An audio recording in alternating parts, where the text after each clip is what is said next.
We have to go into these countries because the gospel demands it. We're not only to proclaim the gospel, we're supposed to portray it, not only tell it, but show it. We understand that it's not just a matter of giving mobility aids to people with disabilities. No, if you want to change a nation, people's attitudes, culture, we work with disability networks and in-country partners to find out who are the mover and the shakers, who can we talk to, who will listen to us when we describe the plight of the people in country with disabilities, but also how we can help. This program raises questions. This program is for people who find it hard to trust God. The best answers are wrapped in flesh and blood. My friends, people who are enduring real tragedies every single day. Quadriplegia, muscular dystrophy, stroke, bankruptcy, loneliness, singleness. We're going to talk to those very people who have touched my life.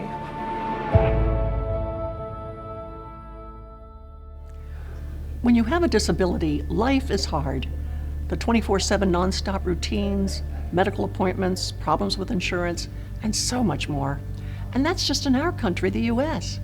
People with disabilities in developing nations would give anything to even have a medical appointment or an insurance policy. There are more than 1 billion people with disabilities in the world, and 80% of them live in developing nations. But rather than quote facts and statistics, let me take you there. In this episode, you will join our Joni and Friends team, which includes 2 intellectually disabled people from the United States. You'll join them in a journey to El Salvador, where life with a disability is not just hard, it is unbelievable. Here in El Salvador, we have 500,000 people with disability. That's more or of 10% of the population here. So that's a very big need of all of the helps, the wheelchair, the crutch, all of that instrument that the people need here. We need all the help that we can get. We consider Dr. Cotto a strategic partner because he's now in a position to shape policy that will impact people with disabilities for decades to come. And what's great is that this man is a believer in the Lord Jesus. And he understands that to change a culture, to help shape policy, you need good values. You need to ascribe worth and dignity and respect to people with disabilities. And here's a man who's doing it from the top. People with intellectual disabilities suffer the most social stigma, not only here in the United States, but yes, around the world. And we wanted to give Mark and David an opportunity for them to exercise their skills, their gifts, and influence attitudes in El Salvador. We believe Mark and David can have a big impact on the Salvadorians as their hearts and minds change about people with intellectual disabilities. And you know what? People with intellectual disabilities can do a great job and make great friends. You and the Total Access team are going to come in and work on this school and make it accessible so that everybody will be welcome. Yeah. I feel lucky to have a place to live. If you're a child with a disability without a wheelchair in a developing nation, chances are you're not going to be welcomed at school. In fact, there'll be barriers to keep you out of school. The United Nations says that 90% of children with disabilities in developing nations do not attend school, which is why Joni and Friends thinks it's so important to make not only the gospel accessible, but to make facilities accessible so that children with wheelchairs who receive our chairs can go to school. Well, how long has he had this wheelchair? ¿Cuánto tiempo ha tenido esa silla? Años. A long time ago. Yeah. He needs a new one. Necesita una nueva. Yeah. 35 from the back of the hip to the back of the leg. And 14 from the shoulder to the tailbone. 14 inches.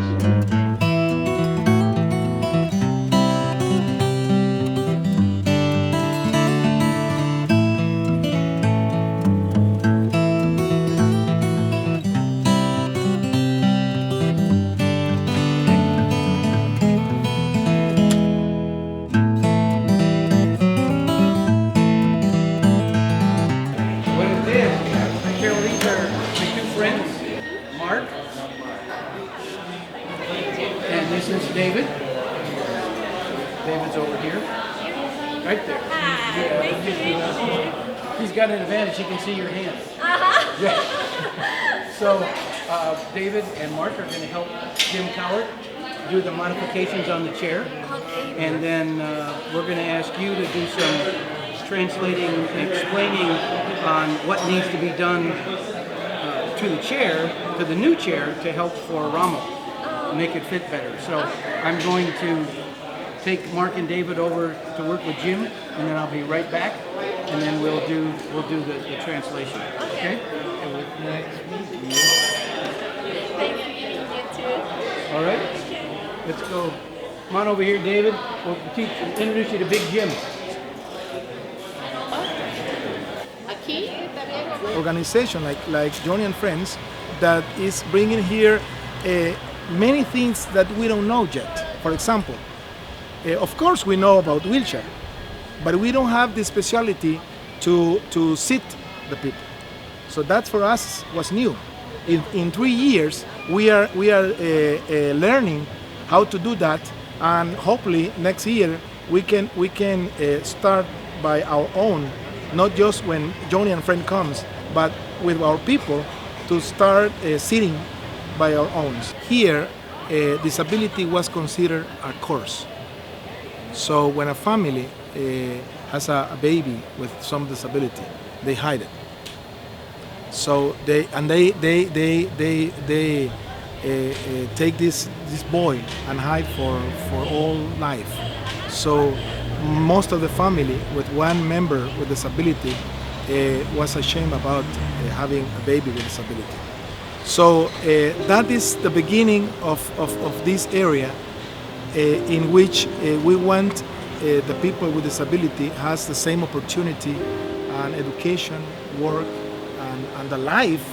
And for me, that's a dream that the people with disability enjoy the same life that all of us, with the same opportunity.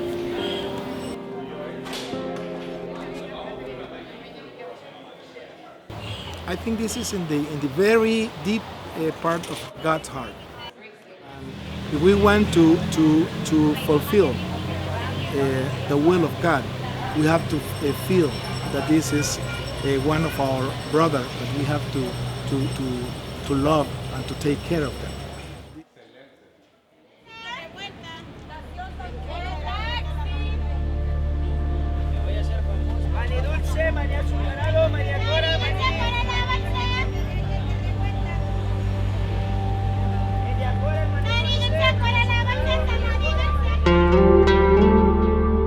This is the main gate, and the only thing they have here is a wooden ramp without rails. Can you imagine trying to get up that ramp in a wheelchair? We have here a big hospital, public hospital, which is the largest in the city, and we call Rosales Hospital. That hospital is built from French aid, I don't know, maybe 100 years ago. So the construction is very old and is completely inaccessible. So 2 years ago, when the team from Total Access came, we take them to the hospital, and they have a big job to do. So they start in phases. You want to help them? You want to help them move that pile over? Paul Welch and his wife Pat have been Joni and Friends volunteers for many years in the U.S. and overseas. They were so drawn by the need in El Salvador that a few years ago, after Paul retired as a school teacher, he and Pat decided to spend 6 months of every year living and ministering in El Salvador as associates of Joni and Friends.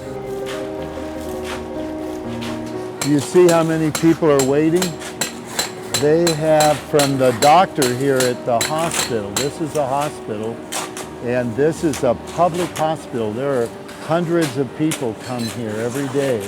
Every day we have 200 or 300 people at a time come.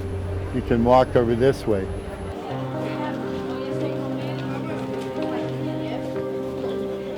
All these people, if we were a patient, we would wait here maybe up to 2 hours.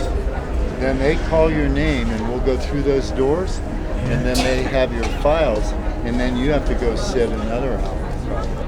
I had to sit one day in my doctor's place Yeah. for 2 hours. 2 hours, so you know how they feel a little bit. Yeah. So let's go down, and all these people along the hallways, they're waiting to see a doctor. All right, you gonna go, Carol? All right, there we go. Here's one of their wards, and so they have several beds. This is the dry season, but in the rainy season, it rains every day heavily. So some of these, you can see the windows are broken out, and the roof leaks, so they would have water inside. But they do the best they can with what they have. Yeah. Yeah. Okay, good, good. Just like I do. Yeah, well, you think of your time in the hospital too. Got a gun. Yep. I learned those things are not toys. No, they're not. They're not at all. They're weapons. Yeah. If you notice the guard with the mask on, Yeah. he is from the prison. And they have a prisoner who needs help. He's sick. So they keep their identity a secret so that they're not visited at their homes by other ex-prisoners or gang members. So it's a very dangerous job they do. Gang violence in El Salvador is rampant, and businesses have to take care of themselves.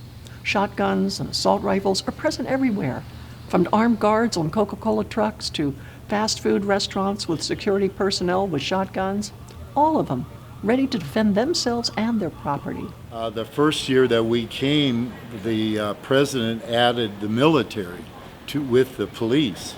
And but what happens that I see at night, they all disappear. The police, the army, they go home. And after dark, it's a whole different society. So yes. Well, they can see their nose. Well, it's hard to recognize all the time by the nose. When a bus goes through their territory as a gang, they charge that bus for going through. If the bus drivers say no, they kill them and set the bus on fire. So 2 years ago, there were 301 bus drivers that were killed from gangs.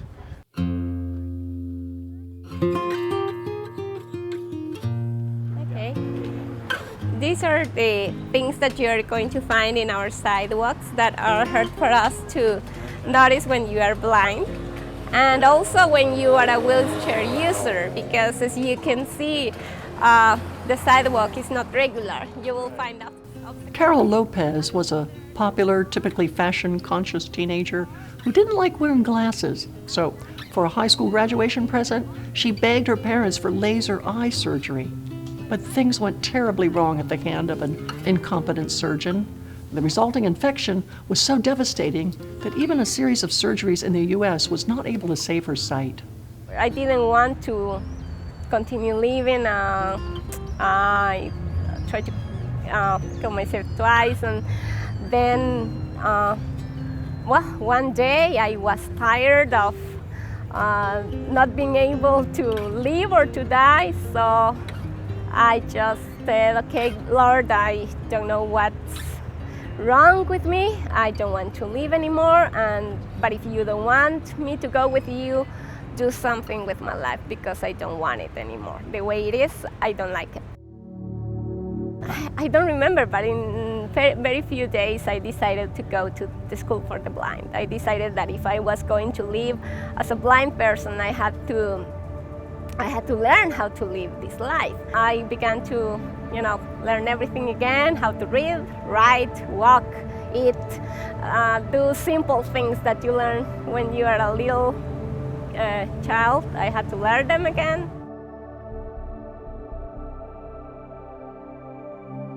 Some people are rude and they don't treat you well and they don't trust you and things like that. But we have to live with that here, and we have to get used to that, because some people take advantage of your disability. Sometimes when you buy some things in the street and some people see that you are blind, you can give them a $10 bill, for example, and they don't give you the exact change. They tell you that they are giving you a $5 bill and what they are giving you is a $1 bill, for example. So they take advantage of you because you cannot see the bills. Things like that. See, God says we're supposed to love one another like He loves us. Uh-huh. That's how it is. That's the way it should be. And we have to pray and work for, see that things are changing.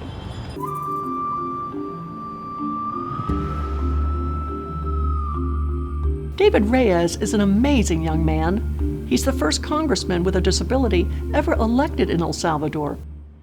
Lo más valioso para mí es tener libertad para soñar. Y mi sueño es que cada joven salvadoreño tenga... David has no use of his legs, but that doesn't stop him from racing an ATV or surfing and teaching others with missing limbs to do the same. He is inspiring people with disabilities across his country to use their abilities to serve others. Somos gente de trabajo a tu servicio. My name is David Reyes. I am 30 years old.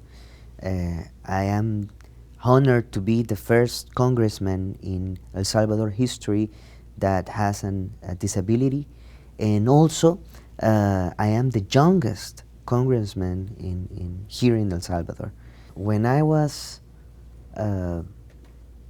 11 or 12 years old, I went to my pastor, to my church, and said, Pastor, please can you explain me what's the purpose of God for me to being born as a disabled person? And I think that was a hard question for him to answer to me. And he gave me the Joni book, and I was 11 or 12, and I read it. And that book impacted my life, and it inspired me and showed me that I could make a difference. Congressman Reyes has a chance to inspire tens, hundreds of thousands of people in his own country and beyond and throughout Central America. He's in a position to initiate incredible change in that country. Now, when you went to school, were there many kids with disabilities? No, not really. I went to 3 different schools and all of them were private and none of them were accessible. Here in El Salvador, we don't have accessible schools, and that's something that needs to be done. I never had classmates or students in those schools because they weren't accessible. So most of our children, when they have a disability, their parents have to look for accessible schools, or I don't know, but most of our people with disabilities come from low-income families, so for them it's very difficult. We are not used to, have children with disabilities studying with children without disabilities. So it's a cultural thing in our country, unfortunately. Yeah. We face a lot of discrimination in finding jobs. That's something hard for people with disabilities to get in the productive life, because there are not opportunities for them. Here in El Salvador, it's very hard to rent a place or to buy a house when you have a disability, because people don't want to rent a house or an apartment when you have a disability. They don't think that you will be able to pay them. So if you don't have... They would have to think, because I would pay them up right away. Yes, but here they don't trust you. We need transportation accessible, because if we will have education, health, and works, but we don't have a transportation system accessible, it doesn't work. And to change transportation, we will have to change bus drivers. They stop wherever they want. They don't care if you're blind. They don't wait until you get off. They just run, and if you fall, bad luck. We have to make them sensitive. So maybe the very first thing to make accessible is people's minds. Yes.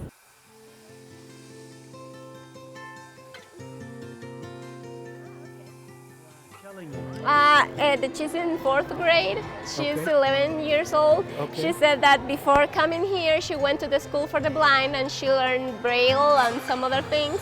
And now she's enjoying being here with other children. Okay.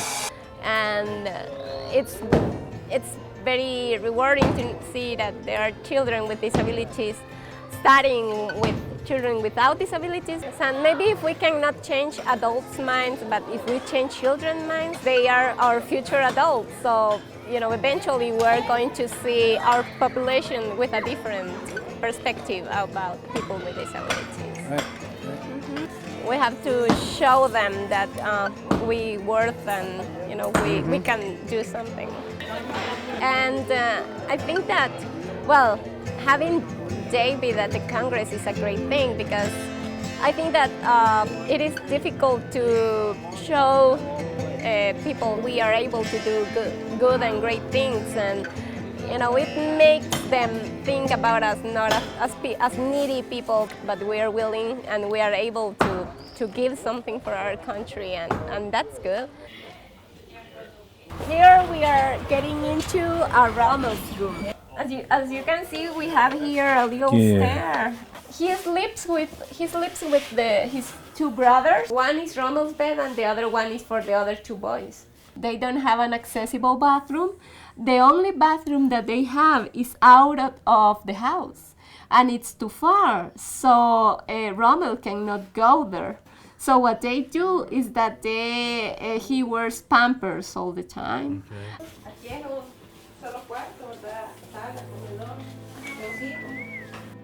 Rommel has some animals here. He has fishes and a dog, and he loves animals, so he would like to become a veterinarian when he grows up. Something that is very beautiful about this family is that usually here in my country, men leave their wives when they have a child with a disability. So they just go away and they don't want to know anything about, their wives or their children. But Romel's dad is here. After 13 years, he's still here. He is very supportive. He's always trying to help. He's the only one who works, so he's the one who brings, money and food to the house. And he loves his family. He even made a loan to buy a car, thinking about Rommel's, good and everything he needs. And what Rommel's mom told me is that his dad is always asking her what he needs and what else he can do to improve his quality of life. So I'm sure he loves his family, and that's very beautiful because here in my country, in El Salvador, that's not what always happens. That's very, you can count the cases like this with the fingers of your hand. It's not regular. It's not something that usually happens. So it's very nice to know that there are still men who care and who are responsible and caring enough to, be with their families after all the situations they have been through. My father named me David because I was facing fighting against dying when I was born, and he visualized me. He saw me as David fighting with that giant, and he says, "I'm going to name my son David because he's going to conquer and he's going to overcome that giant of in that day the death." And I believe that when he did that, he blessed my whole life, because I am a person that has always faced challenges. And here in El Salvador, we still have a non-inclusion culture for people with disability. There is a lot of discrimination for people with disabilities, but it can be an excuse for anybody to make a change.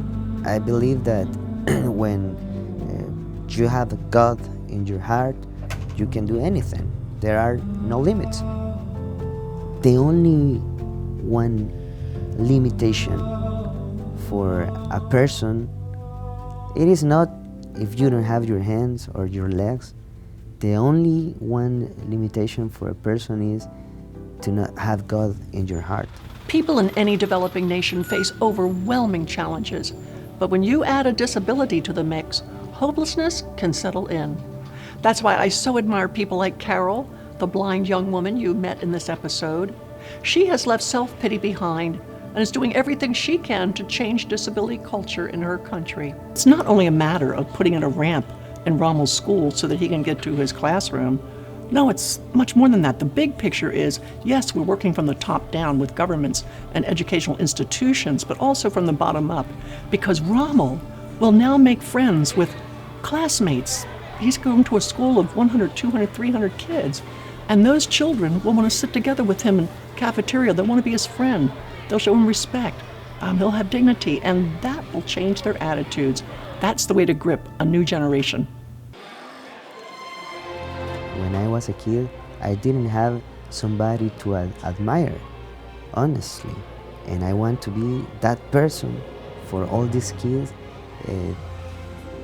so they can see if he could do it, I can do it too. And that's why we at Joni and Friends think it's so important to come alongside to initiate change. Psalm 140 says, "I know that the Lord upholds the cause of the needy." And the Lord is looking for people like you and me who will join his cause. If there's an outreach in your church that addresses the needs of people with disabilities in the developing nations, then please support it, get involved. Or you can contact us at joniandfriends.org. Uphold the cause of the needy overseas, because Proverbs 14 says, "Whoever is kind to the needy honors God."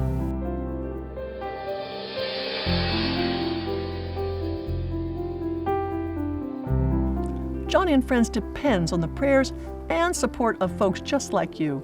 So please, would you help us? Participate with us, pray with us, and give us your gifts. I will be so bold as to ask, because God not only loves a cheerful giver, he loves a cheerful asker. And I am asking you to participate with us, to promote the gospel, push back the darkness, advance the kingdom of Christ, and make a difference for the Lord in the lives of millions of disabled people around the world. Please call our 800 number or donate online at our website at joniandfriendstv.org. God bless you as you do. This program was made possible by support from generous people like you.